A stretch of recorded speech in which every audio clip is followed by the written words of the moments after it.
Rendez-vous à la galerie Éric Mouchet pour découvrir le jardin imaginaire créé par Christine Crozat et Bertrand Hugues dans le cadre de l'exposition Solanum Mariciae. Cette exposition rend hommage à la plante éponyme, mais surtout à Jeanne Barré, la botaniste et première femme à avoir fait le tour du monde à bord de l'Étoile. Représentés par la galerie depuis plusieurs années, les deux artistes réinventent ici les herbiers fictifs que Jeanne Barré aurait pu découvrir lors de son voyage autour du globe, donnant naissance à des œuvres poétiques sous forme de photographies, carnets et dessins, comme autant de nouvelles espèces à découvrir. Pour la première fois, Crozat et Hugues fusionnent leurs pratiques dans une œuvre réalisée à quatre mains. Cette collaboration audacieuse est une prise de risque rare dans une exposition collective, mais qui s'inscrit dans une tradition d'expérimentation artistique conjointe, comme celle entreprise par Marcel Duchamp et Man Ray, Gilbert et Georges, Niki de Saint-Phal et Jean Tinguely, ou Basquiat et Warhol. Pour la réalisation de cette œuvre, Bertrand Hugues théâtralise d'abord une nature morte soigneusement assemblée à la main, puis la photographie à la vitesse de la lumière. Portant bien leur nom, cette nature est si fragile, si fugace, qu'à l'instar d'un rêve éphémère, on pourrait se demander si elle a jamais réellement existé. Une fois immortalisée, il la confie à Christine Crozat, qui sculpte ses courbes et sa lumière à travers le calque d'architecte. L'artiste choisit avec soin de laisser les couleurs transparaître ou non, jouant avec leur intensité. Ce choix subtil enveloppe l'œuvre d'une chrysalide protectrice, comme une métamorphose en cours d'une œuvre en devenir. Leurs œuvres se répondent aussi de manière autonome, créant un dialogue subtil sur ce grand mur bleu. Sculptures organiques et paysages colorés sont disposés comme un miroir inversé, se reflétant l'une l'autre, mais chacune avec son identité propre. Dans ses photographies de nature morte, Bertrand Hugues manipule les échelles et la lumière pour jouer avec la perception de l'observateur. Ses compositions échappent à toute datation précise, et pourtant elles semblent tout autant appartenir à notre époque, conférant à l'ensemble une aura à la fois éternelle et intemporelle.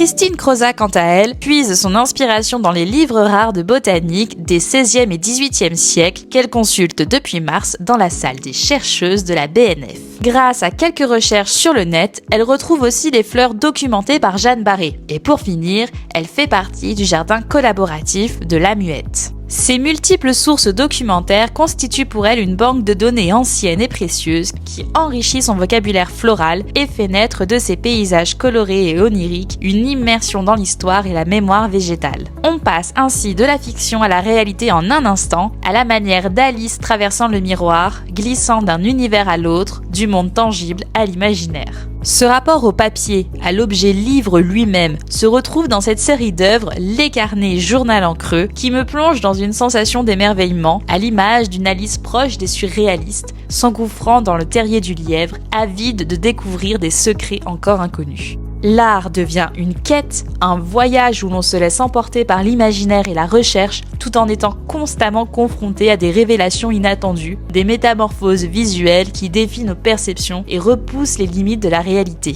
Sont-ce des pétales de fleurs ou des coquillages? Des chaussures ou des ponts, voire des montagnes? La frontière entre ces formes se brouille et l'imaginaire s'invite à chaque instant, transformant le quotidien en une énigme fascinante.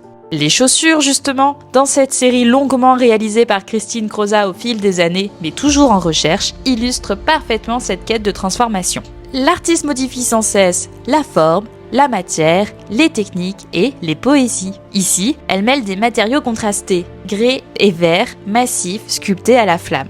Les lanières de la chaussure, à la manière d'un torrent d'eau, symbolisent la puissance des énergies du milieu naturel. Sans eau, pas de vie possible. À travers cette alchimie, les chaussures deviennent des exploratrices sans navire, agissant comme des véhicules pour les graines qui s'accrochent à nos semelles et voyagent malgré nous. Ces chaussures nous transportent ainsi à la manière des esprits de la forêt, tout comme les créatures invisibles du cinéma de Hayao Miyazaki. Cette métaphore de l'impermanence, inspirée par la philosophie japonaise, se traduit par cette idée que rien ne dure. C'est un memento mori, un rappel constant de notre fragilité.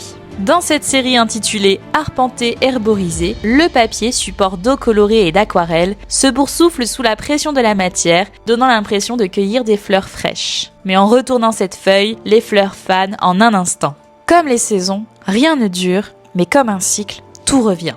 Le procédé fresson utilisé par Bertrand Hugues dans l'élaboration de ses photographies en couleur n'existerait pas sans pigments ni eau. Cette technique particulière empreinte de l'imprévisibilité de la matière crée une alchimie où certaines couleurs fondent sur le papier, évoquant l'effet d'une aquarelle délicatement appliquée. Ce rapport à la picturalité est au cœur de l'œuvre de l'artiste, qui n'utilise finalement la photographie que comme un médium, un outil parmi d'autres dans sa quête créative. Bertrand cherche avant tout à explorer et à repousser les limites de la matière, laissant une place à l'imprévisibilité et à l'autonomie de l'image. Cette approche lui permet de s'éloigner de la maîtrise totale et de rendre hommage à la nature en lui offrant la liberté de se déployer sans être contrôlé.